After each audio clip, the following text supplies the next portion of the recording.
اعوذ باللہ من الشیطان الرجیم بسم اللہ الرحمن الرحیم ان الذین کفروا لن تغنی عنہم اموالہم ولا اولادہم من اللہ شیئا واولئک هم وقود النار۔ سورہ آل عمران آیت نمبر 10۔ ان لوگوں کو یہ چیزیں کام آنے والی نہیں ہیں۔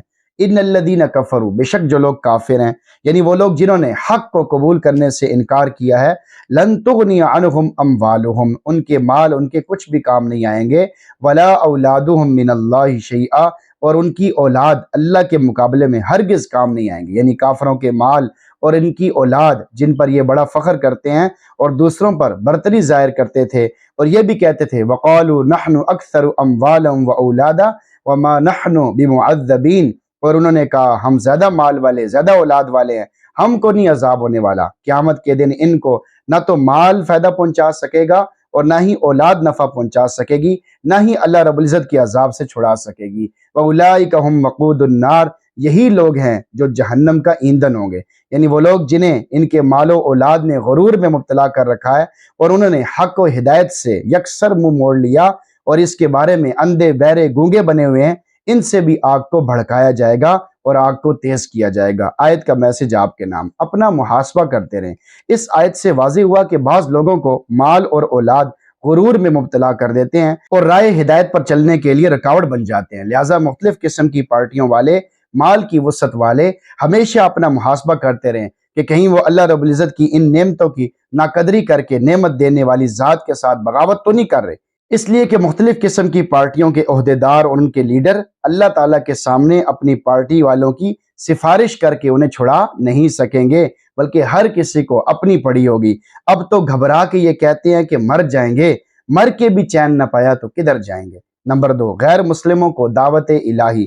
دنیا کے مال و اسباب اگرچہ دنیا کے بعض کاموں میں فائدہ مند ہوتے ہیں، اگر انہیں نیک کاموں پر لگایا جائے تو آخرت میں بھی فائدہ مند ثابت ہوں گے، مگر کافروں کے لیے آخرت میں کچھ کام آنے والے نہیں ہیں۔ بس غیر مسلموں کے لیے ضروری ہے کہ وہ دین اسلام کو قبول کر لیں اور اللہ کی پناہ میں آ جائیں، تاکہ دنیا میں بھی فائدہ حاصل کر لیں اور انشاءاللہ مرنے کے بعد والی زندگی میں بھی فائدہ اٹھا لیں۔ نمبر 3، اللہ کی پناہ میں آ جائیں۔ جو لوگ مال اولاد وغیرہ کے غرور میں مست رہتے ہیں اور ایمان نہیں لاتے، وہ خوب سمجھ لیں کہ مال، دولت، پارٹیاں نہ تو ان کو دنیا میں خدائی سزا سے بچا سکتے ہیں، نہ ہی آخرت کے عذاب سے چھڑا سکتے ہیں۔ اور سب غیر مسلموں کو دعوت فکر ہے کہ وہ ایمان لے آئیں، اپنے اموال کو مرضی مولا کے مطابق خرچ کریں اور اولاد کو نیکی اور تقوی پر لگائیں اور ہمیشہ ان کاموں کو ترجیح دیں جو انہیں آخرت میں کام آنے والے ہیں، ورنہ قیامت کے دن ہر قسم کے کفار بڑی حسرت اور ندامت کے ساتھ پکار اٹھیں گے، ربما یود الذین کفروا لو کانوا مسلمین۔ کافر قیامت کے دن حسرت کریں گے کاش وہ بھی مسلمان ہوتے۔ مسلمان ہونا اللہ کی بہت بڑی نعمت ہے۔ آج ہم چھوٹی چھوٹی چیزوں کو دیکھ کر اور ان کی خوبیاں دیکھ کر، کافروں کی خوبیاں دیکھ کر ہم کہتے ہیں کہ وہ ہم سے اچھے ہیں اور ان جیسا بننے کی کوشش کرتے ہیں، حالانکہ ایمان سب سے بڑی دولت، ایمان سے بڑی کوئی دولت نہیں ہے۔ دنیا کی زندگی تو ختم ہونی ہے بھائی، آپ کے پاس دنیاوی اسباب کچھ بھی نہ ہو تب بھی دنیا کی زندگی ختم ہونی ہے، اور اگر آپ کے پاس دنیا کی ہر چیز ہو، ہر نعمت ہو، گاڑیاں ہو، بینک بیلنس ہو، بنگلے ہوں، لیکن پھر بھی آپ نے مرنا ہے۔ آپ بڑھاپے کو نہیں روک سکتے، آپ جوانی کے ختم ہونے کو نہیں روک سکتے، آپ موت کو نہیں ٹال سکتے۔ ہر ایک نے مرنا ہے اور اللہ کے سامنے پیش ہونا ہے، مرنے کے بعد والی زندگی ہے۔